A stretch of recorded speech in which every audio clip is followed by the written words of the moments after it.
This video contains spoilers for the Pathfinder 1st Edition Adventure Path Tyrant's Grasp and the Pathfinder 2nd Edition Adventure Path Extinction Curse. If you would not like to be spoiled for these adventure paths, please go and check out one of my other videos. Aroden, the last Aslanti, the once living god. The one who vanished and with his disappearance ended all prophecy.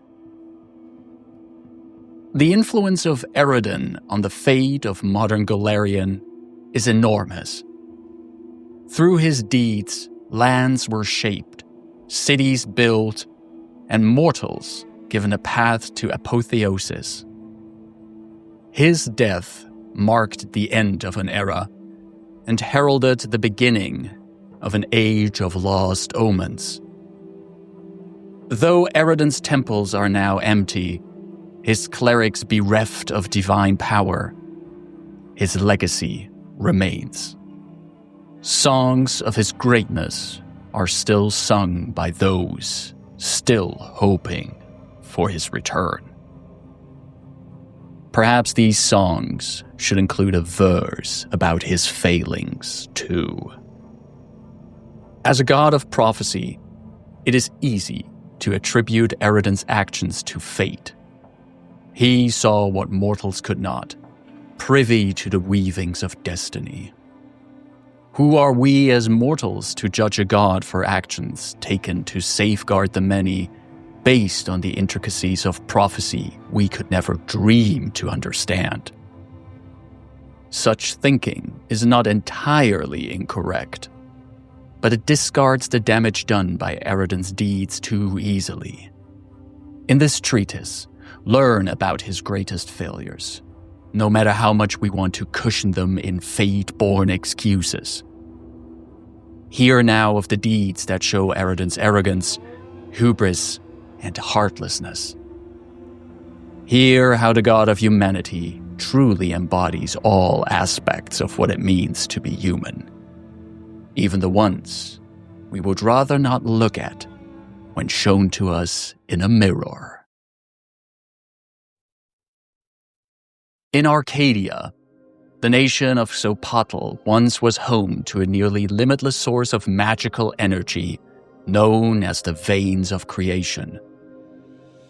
The Veins of Creation were a vast network of ley lines throughout the country, its beating heart residing in the Kumaru tree. Utilizing the power of the veins, Xopatl's arcane botanists could create impressive artifacts, fuel magical defenses, and power civic infrastructure with ease. The Veins of Creation were the most unique and powerful asset of Xopatl, and the Kumaru tree rightfully heavily guarded. Outsiders were hardly ever given permission to see it within the pyramid of Tumbaja Mountain, but two individuals would become an exception to this rule. In minus 1524 AR, the still mortal Aroden came to Xopatl to learn more about the veins. He was not given access to the Kumaru tree even after having spent years in the country. However, Aroden met Arazni here. A local who had dedicated her life to understanding the secrets of these ley lines, Arazni and Aroden started to work together, while simultaneously helping out the people of Xopatl wherever necessary. In minus 1505 AR, the Razatlan Empire was conquering neighboring nations under the leadership of Xopatl. Having set his eyes on Xopatl and the Veins of Creation, Xopatl sent his army of fire to the Xopatli city of Jolispan. Aroden and Arazni had just returned there from an expedition, and together played a vital role in the defense of the city. Their understanding and utilization of the Veins of Creation allowed the people of Jolispan to repel the invaders and protect their nation from the Razatlani. This act made Aroden and Arazni heroes among the Xopatli, and granted them unlimited access to the Tumbaja Mountain and thus the living heart of the Veins of Creation. While Arazni studied the Kumaru tree for a few years before continuing her travels through Xopatl, Aroden would stay for longer. The fates of these two would later converge again, though this reunion would lead to another failure of Aroden, which we will discuss later. Aroden probably understood the vast power held within the veins of creation and the Kumaru tree. Over the years, Aroden performed a magical feat that showed his ambition, talent, and arrogance. The Aslanti removed a piece of his own soul and grafted it onto the Kumaru tree. From there, he commanded a branch of the tree to grow back in on itself over and over again. This branch, filled with the might contained in the ley lines, would become the legendary shield of Aroden, but also the source of the veins' destruction and the beginning of Xopatl's downfall. For now, however, the piece of Aroden's soul gave the Kumaru tree longevity. For thousands of years, it would remain the center of the veins of creation and with it, the heart of Xopatl's might. Many generations of arcane botanists would study the tree to understand its secrets, all the while unaware of the soul fragment that was embedded within. In 4606 AR, Aroden vanished, and the Kumaru tree died. It withered instantly, causing the ley line network to collapse. Chaos spread through Xopatl. The arcane botanists tried with all their understanding to find something that could regenerate the tree, or at least allow its seeds to blossom into a successor. Alas, all attempts were in vain.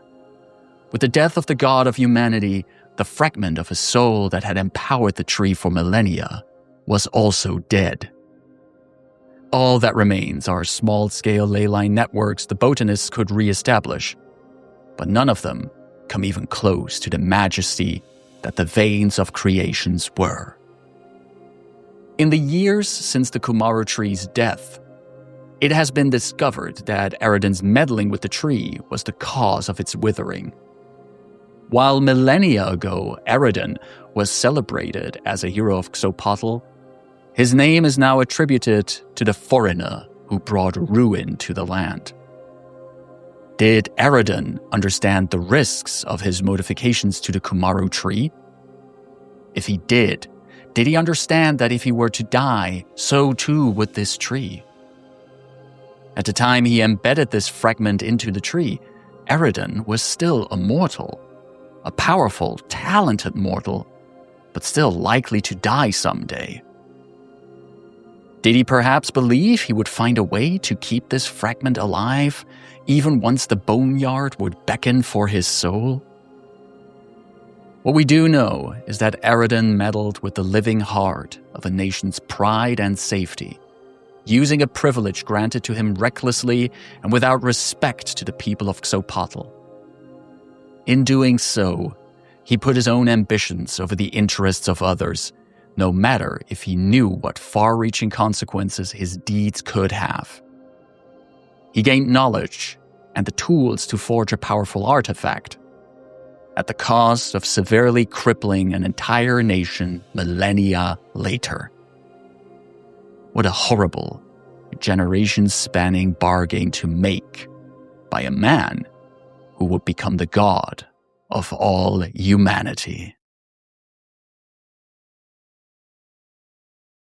Deep beneath the surface of Golarion are the Darklands. Winding tunnels connect gigantic caverns, holding subterranean ecosystems most people on the surface could not even imagine. The deeper one goes in the Darklands, the more alien and hostile these lands become. The deepest layer of these depths is called Orv. It comprises various caverns known as the Orvian Vaults, each vault so enormous it can hold entire nations.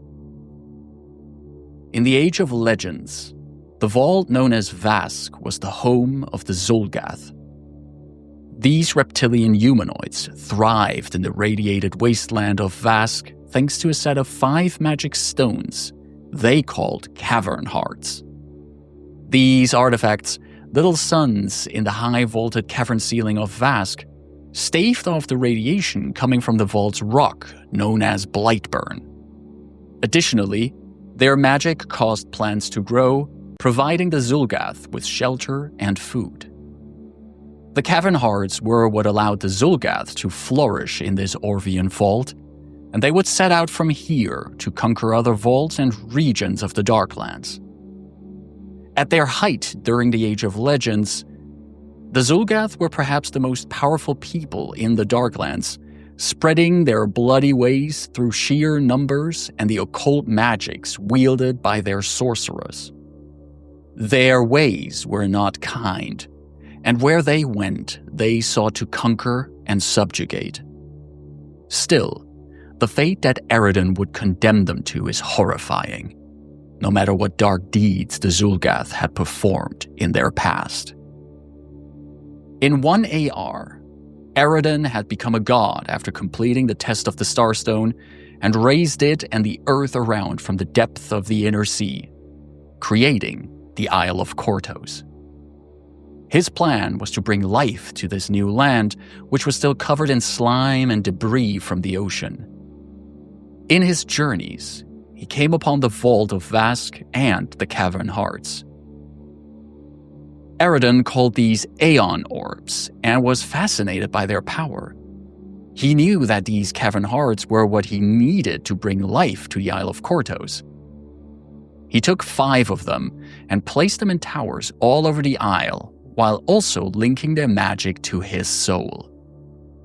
The Aeon orbs quickly worked their magic, new life flourishing on the island. However, the Zul'Gath were left with just 1 of their cavern hearts, which was not enough to grant them the protection they needed.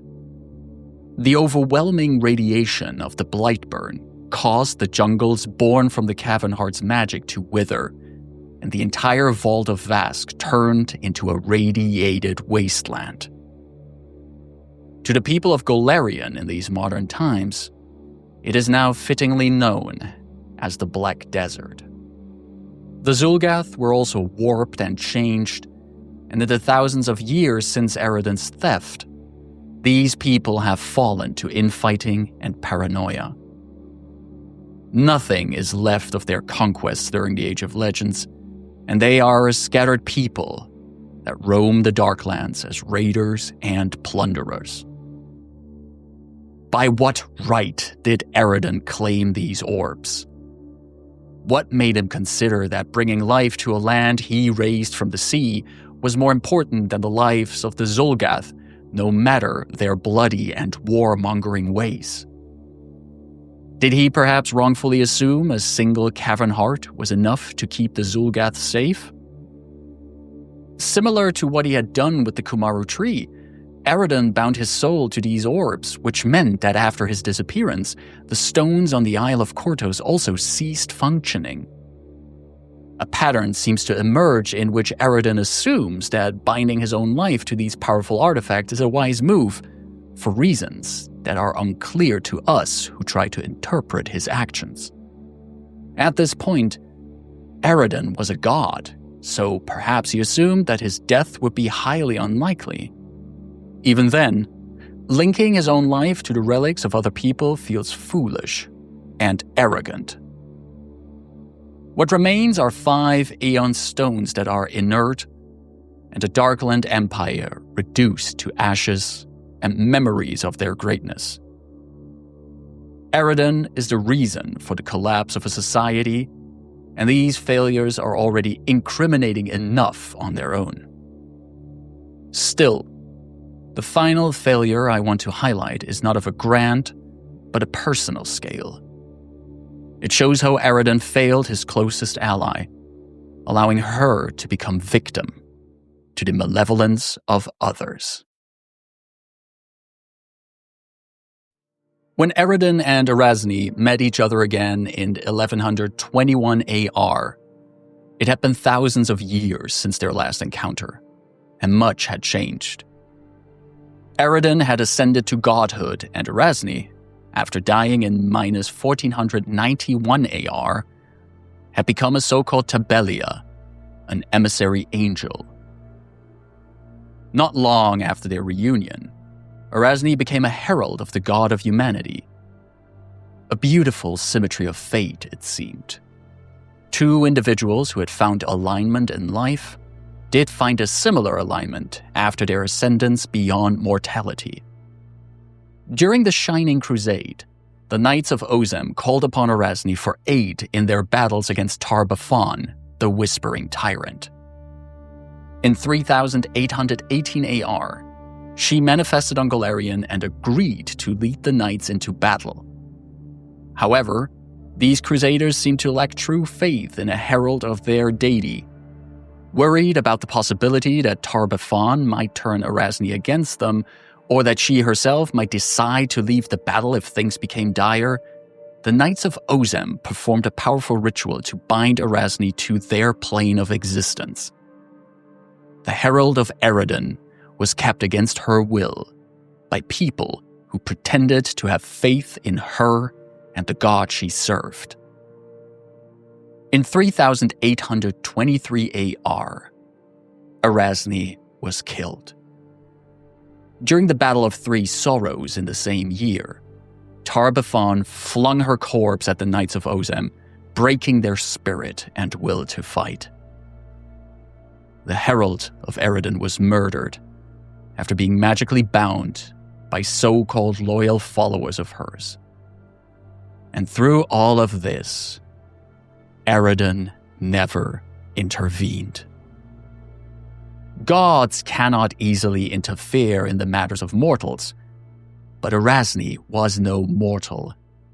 She was the Herald of Aroden, and at no point in this chain of events did the god of humanity consider intervening.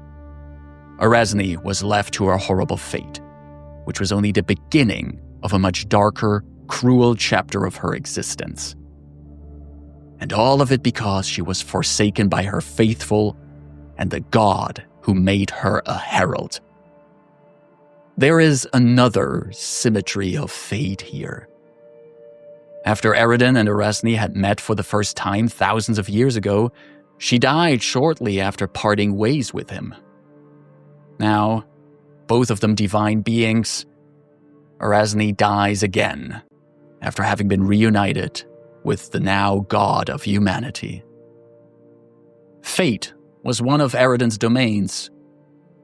Was this act, this abandonment of his own herald, part of some thread of destiny that had to be followed? Was it perhaps an attempt to defy a fate Aroden did not want to come about? Was there a purpose to letting Arazni, who had been nothing but a friend and loyal servant, die and wither away on a battlefield she could not flee?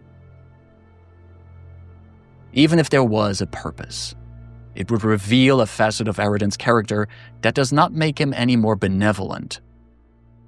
It would paint him as a calculated deity who is willing to sacrifice the life of others if it is for the greater good. Let the philosophers debate the ethics of the lives of the few for the lives of the many. In the end, the fact of the matter is that a person was abandoned here, when a god would have had the ability to save her. Aroden was the god of humanity, and failure is a human trait. However, his failures had far-reaching effects, or were towards people who had put their faith in him. Before his ascendance to godhood, he meddled with the powers that protected an entire nation. In doing so, his death would take its magic with him, causing a calamity among the people of Xopatl. Shortly after becoming a god, Aroden chose the well-being of the surface above that of a people underground, consigning them to suffering and decay. And finally, when his own herald was bound by fanatic knights and killed by the Whispering Tyrant, Aroden remained in his heavenly realms and did not save her. Failure is human, but so is arrogance and hubris. Perhaps it is fitting then that a man like Aroden became the god of humanity, embodying those traits so perfectly. If the gods are mirrors of what they represent, Aroden is not a kind, heroic view of humanity. Instead, his grand failures show what humanity is when driven by ambition and without consideration for the consequences of their actions.